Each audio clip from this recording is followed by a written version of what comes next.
Son illər ölkədə kredit götürən vətəndaşların sayı artmaqdadır. Kredit götürənlər artdıqca bu, problemli kreditlərin də sayına təsir edir.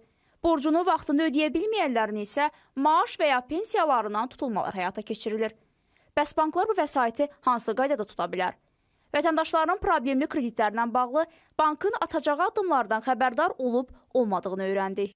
O götürülən məbləğə baxır, bir də aldığın maaşa baxır. İstəyərdim halallıq olsun, halal banklar olsun. Baxır nə qədər ödəmir, neçə ay ödəmir.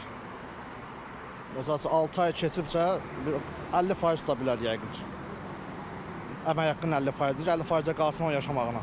Vətəndaşları əsas maraqlandıran məsələlərdən biri isə banka borcu ödəmədiyi halda onun maaşının neçə faizinin tutulmasıdır. Elə bu məsələyə aydınlıq gətirmək üçün mütəxəssisə müraciət etdik.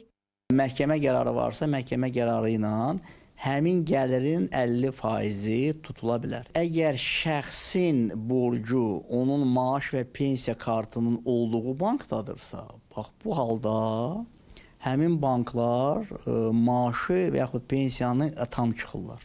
100%. Yəni məhkəməyə vermədən, məhkəmə qərarını gözləmədən çıxırlar. Bu da ona görə belə baş verir ki, şəxslə müqavilədə göstəriblər ki, sən sabahları borcunu mənə vaxtında tam ödəməsən, mən sənin maaşından yaxud pensiyanı tam çıxa bilərəm.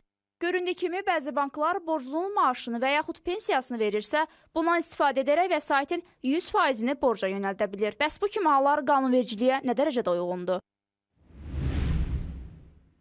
İcra haqqında qanun var. Həmin icra haqqında qanuna əsasən məhkəmə qərarlarının və ya məcburi qaydada qanunvericilikdə nəzərdə tutulan icra sənədinə bərabər olan digər qərarlar icra olunur.